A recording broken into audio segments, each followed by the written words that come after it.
حامدوں و مسلیوں و مبسملا۔ ناظرین کرام، میں ہوں آپ کا دینی خادم و خادم مدرسہ غوثیہ مصطفیٰ رضا و امام احمد رضا جامع مسجد، بی بلاک، اتم نگر، نئی دلی، محمد شاکر القادری امجدی۔ سلسلے وار میں آپ کے سامنے عجائب القرآن میں سے چند باب پیش کرنے کی کوششیں جاری رکھے ہوا ہوں۔ آپ نے پہلے سماعت کر لیا جنتی لاٹھی اور دوڑنے والے پتھر کے تعلق سے۔ آج ہم ذکر کر رہے ہیں میدان تیہ کا۔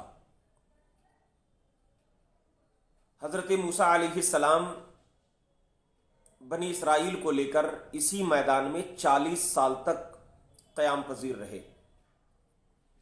میدان تیہ جب فرعون دریائے نیل میں غرق ہو گیا اور تمام بنی اسرائیل مسلمان ہو گئے، اور جب حضرت موسیٰ علیہ السلام کو اطمینان نصیب ہو گیا تو اللہ تعالیٰ کا حکم ہوا کہ آپ بنی اسرائیل کا لشکر لے کر ارض مقدس بیت المقدس میں داخل ہو جائیں۔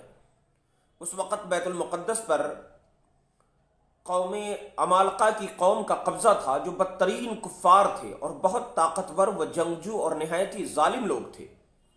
چنانچہ حضرت موسیٰ علیہ السلام 6 لاکھ بنی اسرائیل کو ہمراہ لے کر قوم عمالقہ سے جہاد کے لیے روانہ ہو گئے، مگر جب بنی اسرائیل بیت المقدس کے قریب پہنچے تو ایک دم بزدل ہو گئے اور کہنے لگے اس شہر میں جبارین یعنی قوم عمالقہ ہے جو بہت ہی زور آور اور زبردست ہیں، لہٰذا جب تک یہ لوگ شہر میں رہیں گے ہم ہرگز شہر میں داخل نہیں ہوں گے۔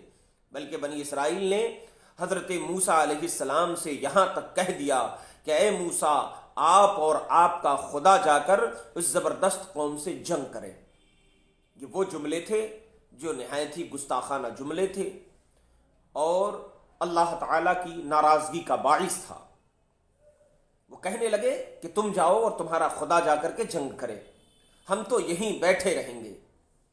بنی اسرائیل کی زبان سے یہ سن کر حضرت موسیٰ علیہ السلام کو بڑا رنج و صدمہ ہوا، اور آپ نے باری تعالیٰ کے دربار میں یہ عرض کیا، ربی انی لا املک الا نفسی و اخی ففرق بیننا و بین القوم الفاسقین۔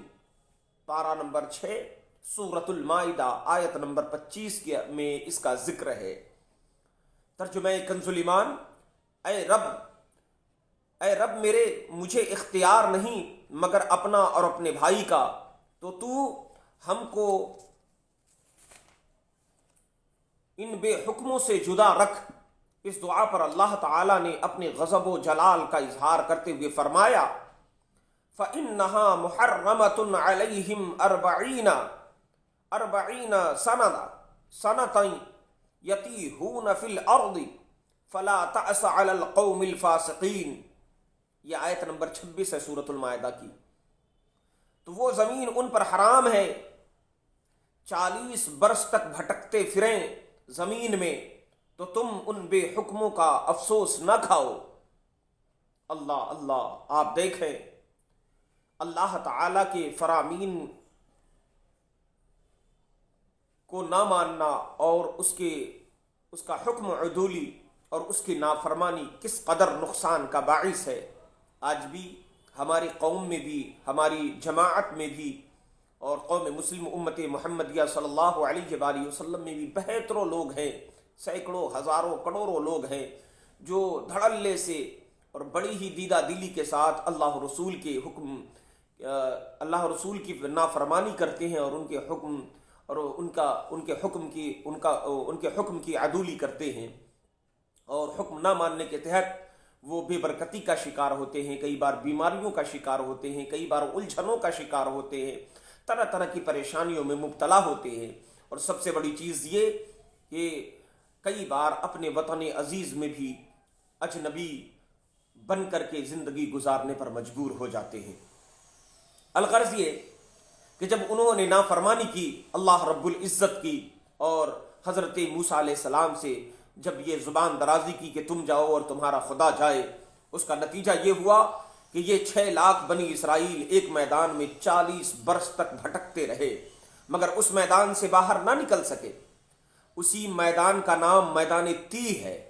اس میدان میں بنی اسرائیل کے کھانے کے لیے من و سلوہ نازل ہوا، اور پتھر پر حضرت موسیٰ علیہ السلام نے اپنا عصا مار دیا تو پتھر میں سے 12 چشمے جاری ہو گئے۔ اس واقعہ کو قرآن مجید نے بار بار مختلف عنوانوں کے ساتھ بیان فرمایا ہے، جس میں سے سورہ مائدہ میں یہ واقعہ قدر تفصیل کے ساتھ مذکور ہوا ہے، جو بلا شبہ ایک عجیب الشان واقعہ ہے، جو بنی اسرائیل کی نافرمانیوں اور شرارتوں کی تعجب خیز اور حیرت انگیز داستان ہے۔ مگر اس کے باوجود بھی حضرت موسیٰ علیہ السلام کی محبت و شفقت بنی اسرائیل پر ہمیشہ رہی کہ جب یہ لوگ میدان تیہ میں بھوکے پیاسے ہوئے تو حضرت موسیٰ علیہ السلام نے دعا مانگ کر ان لوگوں کے کھانے کے لیے من و سلوہ نازل کرایا اور پتھر پر عصا مار کر 12 چشمے جاری کرا دیے۔ اس سے حضرت موسیٰ علیہ السلام کے صبر اور آپ کے حلم اور آپ کے تحمل کا اندازہ کیا جا سکتا ہے۔ یہاں ایک بات اور بھی سیکھنے کی ہمیں ملی کہ سامنے سے کوئی جتنی بھی گستاخیاں اور نافرمانیاں کر لیں، ہمیں ہمیشہ حلم و بردباری کے ساتھ پیش آنا چاہیے اور اپنے اخلاق کریمانہ کا ہمیشہ اظہار کرنا چاہیے۔ یہی تعلیم ہمارے نبی کریم رؤوف الرحیم جناب محمد رسول اللہ صلی اللہ تعالی علیہ وآلہ وسلم نے بھی ہمیں عطا فرمایا ہے۔ آپ کو یاد ہوگا میرے آقا صلی اللہ علیہ وسلم نے فتح مکہ کے موقع پر ان تمام ظالمین کفار کو معاف کیا جنہوں نے اسلام کے دامن میں آ کر پناہ لیا۔ میرے آقا حالانکہ اس بات پر قادر تھے کہ ان سے انتقام لے سکے، لیکن رؤوف و کریم نبی صلی اللہ علیہ وآلہ وسلم نے عفو درگزر سے کام لیا اور اپنے رب کی صفت عالیہ پر عمل کرتے ہوئے اور اختیار کرتے ہوئے میرے آقا علیہ السلام نے سب کو عام معافی عطا فرمائی۔ تو یقیناً یہ اخلاق کریمانہ ہمیں زمین کی پستیوں سے اور سریہ کی بلندیوں تک لے جا سکتے ہیں۔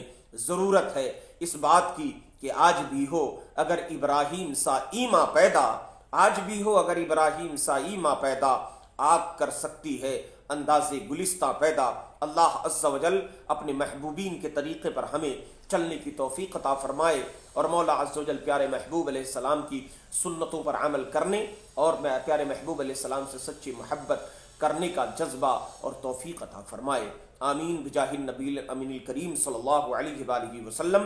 مسلک اعلیٰ حضرت زندہ باد، مسلک اعلیٰ حضرت پائندہ باد، والسلام علی من اتبع الہدی۔